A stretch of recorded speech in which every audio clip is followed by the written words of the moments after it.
Biden ঘোষণা দিয়েছেন আমেরিকায় বসবাস করা যেসব মার্কিন নাগরিকের স্বামী বা স্ত্রীর বৈধ কাগজপত্র নেই তাদের জন্য নাগরিকত্বের একটি পথ খুলে দেওয়া হয়েছে।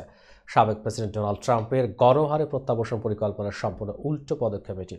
ওয়াশিংটনে হোয়াইট হাউসের একটি অনুষ্ঠানে এই ঘোষণা দেন প্রেসিডেন্ট জো বাইডেন। নতুন প্রোগ্রামের আওতায় 17 জুন পর্যন্ত কমপক্ষে 10 বছর যুক্তরাষ্ট্রে বসবাস করেছেন এবং যুক্তরাষ্ট্রের নাগরিককে বিয়ে করেছেন এমন প্রায় 5 লাখ অভিবাসীকে বৈধ কাগজপত্র দেওয়া হবে। এছাড়া 21 বছরের কম বয়সী 50,000 শিশুকে বৈধ কাগজপত্র দেওয়া হবে যাদের বাবা মায়ের অন্তত একজন মার্কিন নাগরিক। তবে যাদের বিরুদ্ধে অপরাধের রেকর্ড আছে তাদের ক্ষেত্রে এই নীতি কার্যকর হবে না।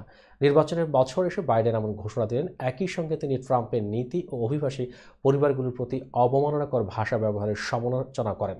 তবে বাইডেন এর আগে ট্রাম্পের মতোই অভিবাসীদের বিরুদ্ধে কঠোর ব্যবস্থা নিয়েছেন। তার সময় রেকর্ড সংখ্যক অভিবাসী গ্রেপ্তার হয়েছেন। ট্রাম্পের মতো তিনিও আশ্রয় আবেদনের নীতি কঠোর করেছেন। ট্রাম্প শিবির বাইডেনের এই ঘোষণার বিরোধিতা করেছে। তাদের প্রচারণা শিবিরের মুখপাত্র ক্যারোলিন লেভিট বাইডেনের নতুন কর্মসূচিকে অ্যামনেস্টি বলে অভিহিত করেছেন।